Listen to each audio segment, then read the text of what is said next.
Hi you guys, welcome to our live. Today we're going to be talking about the secret to playing like a pro. Now these secrets are probably you're going to be interested to see what they are because they're probably not what you think. So that being said, by me doing this video, I am not saying that I am a pro, but I do have some tips for you guys in order to help you play where it sounds more like your studio musician style, or like you play with an actual band, just to kind of bring your playing up a little better, like to the next level. You guys know what I'm saying. Okay, so the first tip that I have for you is to make sure that you are not overplaying. All right? I know I say this a lot, but I'm going to show you why it's going to make all the difference. Okay, so I'm just going to play this loop right here. I'm going to turn it up so you guys can hear.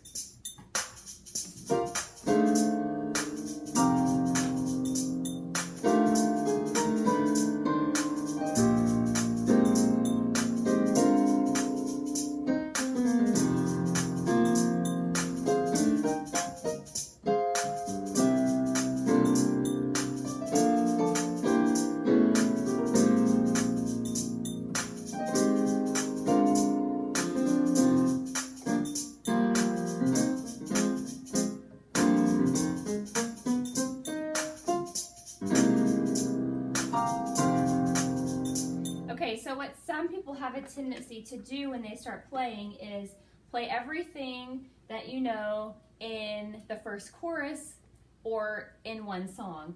And it can kind of start sounding messy, and actually when you overplay, I'll play the loop and show you.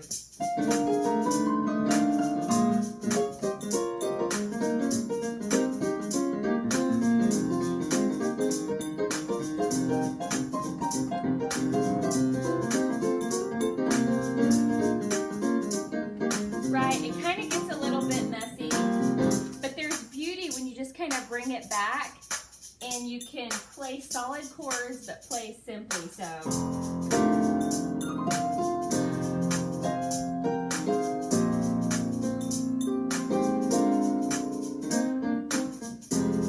I was listening to the track to For Your Glory yesterday, and it stuck out to me how little the musicians play at the beginning of that song because they're allowing the vocals to speak for themselves. So let's see, I'm not sure what key it's in, but I'm just going to play it for you. So it's Lord if I, but I'm just going to play the piano part so you can see what it sounds like without vocals. Okay, so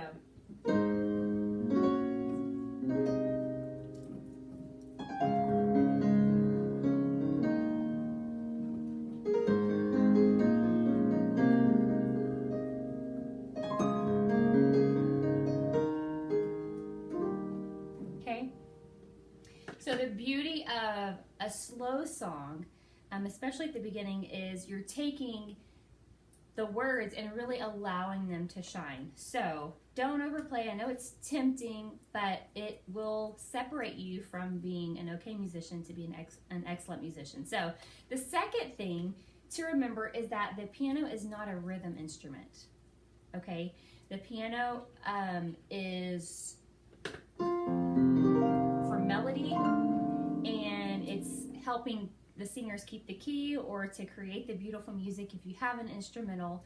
And so you don't want to try to make the piano a rhythm instrument, right? Okay, so if I was using that same loop, if I went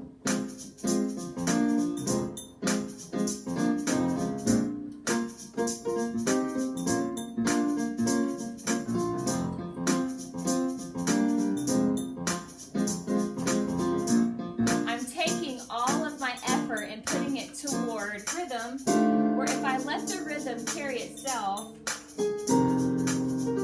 I could do other things that really spice up the song.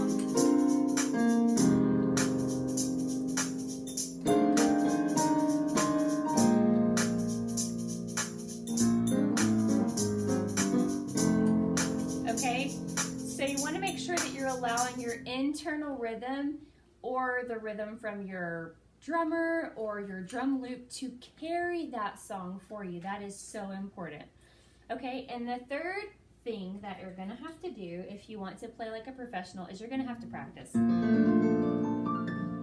I know that's probably the least popular thing that I could say to you, but remember this. Musicians that practice a lot are super familiar with your instrument. Like, you want to get to the place where you can play the piano without looking, right? And you can talk and play the piano and do two things at one time while you're playing. Okay? Because that means that you are comfortable with your instrument, right? And you want to be comfortable with your instrument because if you are not, if you are scared or you're not able to branch out and try new things, then it's going to affect the way you play and it's going to keep you stuck, right? So practice, even if it's something you already know, that's practice. That counts. Because it just reminds you where the notes are, where all the keys are, and that will help you not get rusty, which is very important. Okay? So musicians that play well are practicing a lot.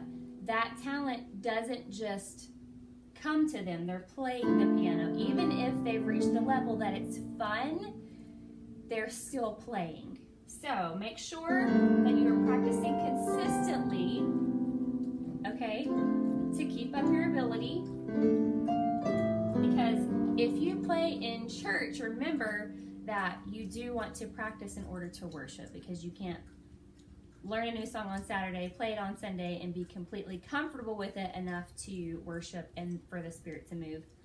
At least in my case, it's never worked that way. If it works for you, let me know your trick, because that's going to be very unusual. So make sure that you're practicing consistently. I do recommend about 15 minutes a day is all that you need just to keep your gift up and even to get better. Now, yesterday, I was with someone who was playing, and I just wrote down a chord they were playing and put it on my keyboard. And so every time I come to sit down at my keyboard, I will just practice that one chord, right? So for me, because I know it's going to be a busy week, I still want to practice. I still want to feel like that I'm moving forward. I just did something simple, just one chord, and I wrote it down in numbers so that I could easily transpose it to any song and any key that I know, and I'm able to still learn something during a busy week. So that's a tip for you as well. If you are serious about learning to play the piano, and that has been your dream for a while, and you just have wanted to play and you keep pushing it back, I want to challenge you to move forward with that goal. I know for me, like when I have goals like this, I'll say, oh, I want to do this, and then a year passes by, and then 5 years, and then 10 years, and you know, I don't want to be the bearer of bad news, but we only have so many years that are given to us in our lifespan, and so God gives us desires and He gives us talents so we can grow them, okay? And I want to encourage you to do that today. If you are serious about learning to play, the Piano Players Inner Circle Coaching Group is open this week only. This is the only week it's open this year. It will not be open until next year. So if you want to take advantage of that, go to pianoplayersinnercircle.com. If you have any questions about what I went over today in the lesson, you can leave me a comment in the comments below. Thank you, Madison. You're so sweet. And I'm super easy to reach on Instagram and Facebook. And so if you need to reach out to me, you can. If you haven't heard this today, hear it from me first. I believe in you. You have exactly what it takes to be an incredible musician. That's why you showed up here today. Okay? So I will see you guys later. Hope you guys have a great afternoon. I'll talk to you later. Bye, everybody.